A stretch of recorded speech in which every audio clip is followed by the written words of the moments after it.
PDF ফর্মকে কীভাবে হচ্ছে editable ফর্মে নিতে হয় এই বিষয়টা অনেকেই আমরা এখনও জানি না। আমরা কি করি, আমরা হচ্ছে কোনো পিডিএফ ফাইলকে আমরা হচ্ছে ওয়ার্ড ডকুমেন্টে কনভার্ট করার পরে আমরা হচ্ছে সেখানে গিয়ে এডিট করি, যার ফলে দেখা যায় অনেক সময় অনেক লাইন, অনেক লেখা এবং লোগো ডিসপ্লেসমেন্ট হয়ে যায়, উপর থেকে নিচে চলে যায় অথবা নিচে থেকে উপরে চলে যায়, উল্টাপাল্টা হয়ে যায়, এবং সেখানে আমরা যদি এডিট করতে যাই আমাদের অনেক সমস্যা হয়। So hello viewer, this is Maruf from MotionTech BD। আজকে আমি আমার এই ভিডিওতে আপনাদেরকে দেখাবো যে কিভাবে আপনারা হচ্ছে একটি এডিটেবল ফর্ম তৈরি করতে পারেন। আপনাদের যে পিডিএফটা আছে সেটাকে আপনারা হচ্ছে এডিটেবল করতে পারেন। যেমন হচ্ছে আপনার একটি ফর্ম দিয়েছে পিডিএফে, ওটার মধ্যে আপনি লিখতে পারছেন না, কিন্তু আমি আজকে এই ভিডিওতে দেখাই দেবো কিভাবে আপনারা হচ্ছে সেই ফর্মটাকে এডিটেবল করতে পারবেন এবং সেই ফর্মের মধ্যে আপনারা হচ্ছে পিডিএফে টাইপ করতে পারবেন। সো কথা না বেরিয়ে এখন আমরা চলে যাব ডেস্কটপে এবং দেখে আসবো কিভাবে আমরা হচ্ছে একটি পিডিএফ ফর্মকে এডিটেবল পিডিএফ ফর্মে কনভার্ট করব। সো চলুন ভিডিওটি শুরু করি।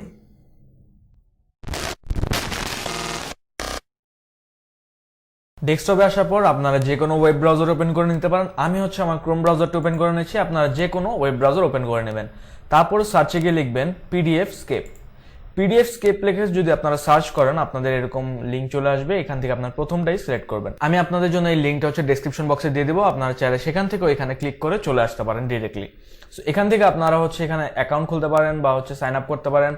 আপনাদের যদি নাও চান তাহলে আপনারা অনলাইনেও করতে পারবেন, এবং আপনারা যদি চান তাহলে হচ্ছে উইন্ডোজ 10, 8 এবং 7-এ এটাকে হচ্ছে ডাউনলোড করে, এটার যেই সফটওয়্যারটি আছে সেটা ডাউনলোড করেও আপনি ইউজ করতে পারবেন।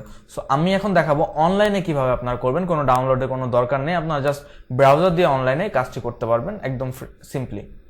সো হচ্ছে আমি ফ্রি অনলাইনে ক্লিক করব। ফ্রি অনলাইনে ক্লিক করার পর আপনারা দেখেন এখানে শুরু করার আগে কিছু অপশন দিচ্ছে আপনাকে, ক্রিয়েট আ নিউ পিডিএফ। আপনারা যদি নতুন পিডিএফ তৈরি করতে চান এখান থেকে আপনারা ক্লিক করে নতুন পিডিএফ তৈরি করতে পারবেন।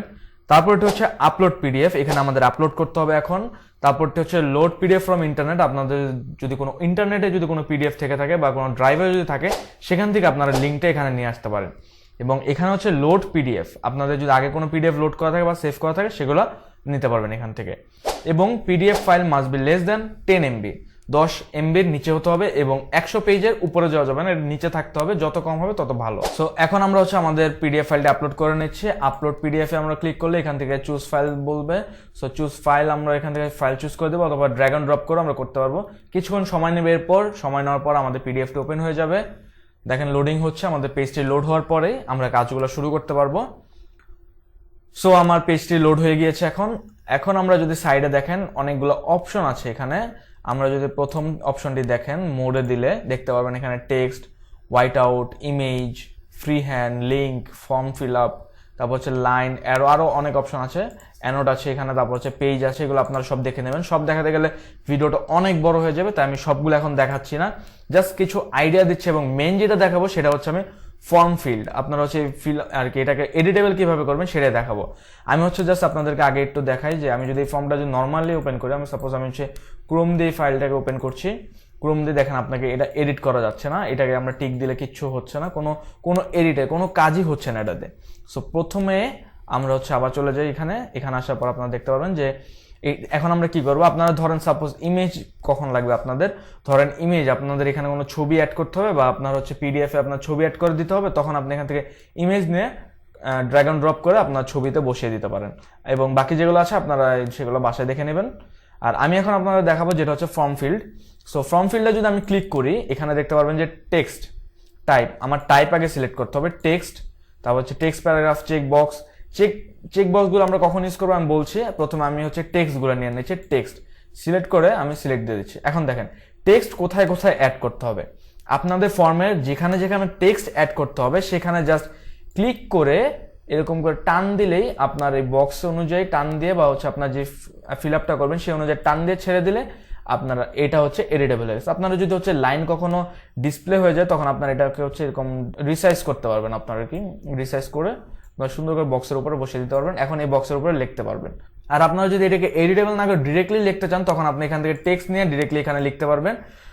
আপনারা এটাও পারবেন। এখান থেকে আপনারা তারপর এখান থেকে ফন্ট চেঞ্জ করতে পারবেন, এখানে হচ্ছে আপনাদের রিসাইজ করতে পারবেন, টেক্সটটা বোল্ড, ইটালিক সবকিছু করতে পারবেন এখান থেকে। সো ফর্ম ফিল আপ যেটা, আবার আমি ফর্ম ফিল আপে ক্লিক করলাম। এখন হচ্ছে চেক বক্সটা কিসের জন্য, এই যে দেখেন এখানে হচ্ছে রিঅ্যাডমিশন, তারপর হচ্ছে ডিটারমিন অফ স্টাডিজ, এখানে হচ্ছে আমরা চেক বক্স যদি আমরা অ্যাড করতে চাই, সাপোজ টিক দিবে কেউ, যেটা যার দরকার সেটা হচ্ছে টিক দিবে। সো আমরা এটাকে যদি আমি একটু টান দিয়ে এটাকে বক্স অনুযায়ী করে দিই, দেখেন টিক চলে এসে, এটা হচ্ছে টিক।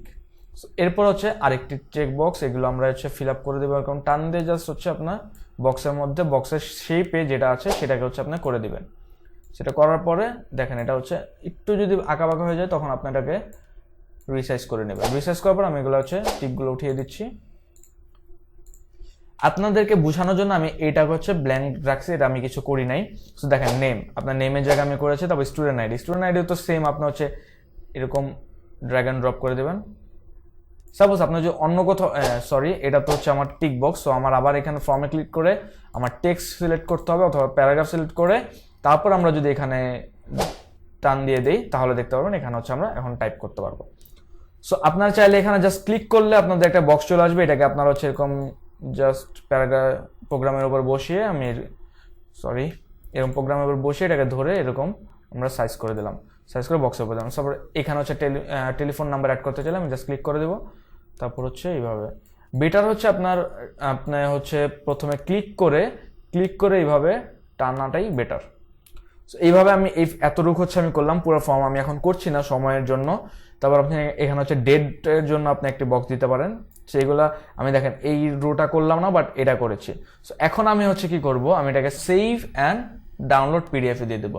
সবগুলো আপনারা করবেন, আপনাদের যেগুলো হচ্ছে এডিট করা দরকার বা এডিট করে আপনারা লিখবেন আপনার পিডিএফে, সেগুলো আপনারা করে নেবেন ফর্ম ফিল আপ করে। তারপর হচ্ছে সেভ অ্যান্ড ডাউনলোড পিডিএফ, এটাতে ক্লিক করলেই দেখেন অপশন যাচ্ছে সেভের জন্য। সো আমি যদি এটাকে দিই এডিটেবল পিডিএফ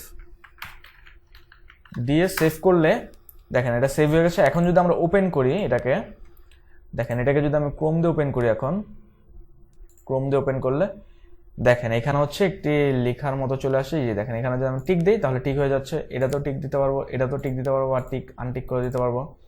দেখেন এই বক্সটা কিন্তু আমরা হচ্ছে তখন ফর্ম ফিল আপ করি না, যার কারণে হচ্ছে এটাকে আমরা টিক দিতে পারবো না। এখন আমরা এখানে নাম দিতে পারবো। তারপর স্টুডেন্ট আইডি 1 2 3 4 5 6।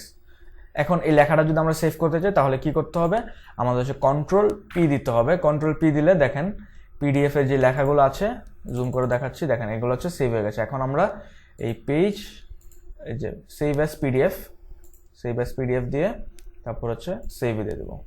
এখানে চাচ্ছে ডান। এখন দেখেন আমাদের চলে এসেছে। আমি এখন এখান থেকে দেখাচ্ছি আপনাকে, যে দেখেন ডান। এটাকে ওপেন করলে দেখেন আমার নাম দিয়েছিলাম এবং আমার ইয়েটা দিয়েছিলাম, স্টুডেন্ট আইডিটা দিয়েছিলাম, এটা হচ্ছে এখন সেভ হয়ে গিয়েছে। সো আপনারা তো দেখলেন যে কিভাবে হচ্ছে একটি এডিটেবল ফর্ম তৈরি করতে হয়। আপনারা এখন থেকে আর কোনো হচ্ছে কনভার্ট করার দরকার নেই, যেমন হচ্ছে পিডিএফ থেকে হচ্ছে মাইক্রোসফট ওয়ার্ডে অথবা কোনো কিছুতে কনভার্ট করার দরকার নেই।